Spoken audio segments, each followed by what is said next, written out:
6:12 hapo yanasema kwamba Roho Mtakatifu atakapokuja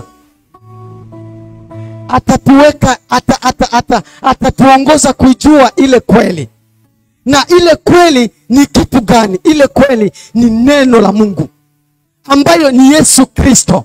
Kwa sababu katika kuabudu katika roho na kweli, Roho Mtakatifu alishuka.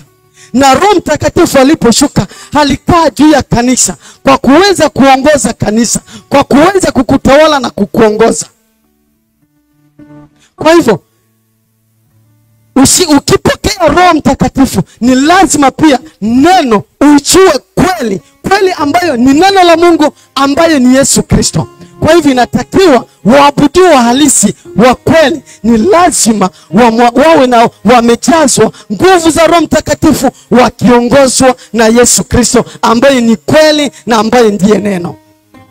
Kwa sababu yeyote anayeongozwa na Roho wa Mungu, huyo ndiyo mwana wa Mungu, na yeyote asiyeongozwa na Roho wa Mungu, huyo ni wa ibilisi.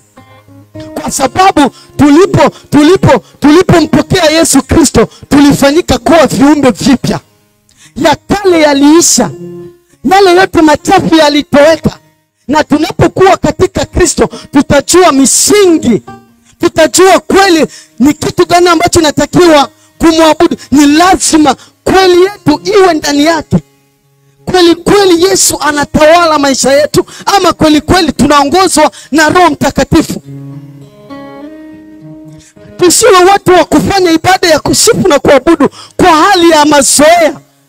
Watu wamezoea kufanya hili, watu wamezoea kuandaa ibada kwa mazoea. Inatakiwa watu waliookoka na wanaoongozwa na Roho, hata kukita mtu wa namna gani atakapotuona aseme ya kwamba ndio, hapa kuna watu ambao wanaongozwa na Roho Mtakatifu na kweli ambaye ni Yesu Kristo na neno lake limo ndani mwao. Bwana Yesu ahimidiwe sana. Kwa hiyo ninakualika ndugu yangu, neno hili limekuja kwa ajili yako uweze kubadilika. Ujue mfumo gani ambao utakuwa unamkaribia Mungu. Mungu wetu anataka sifa, na ndio maana amesema tusiwe na miungu mingine.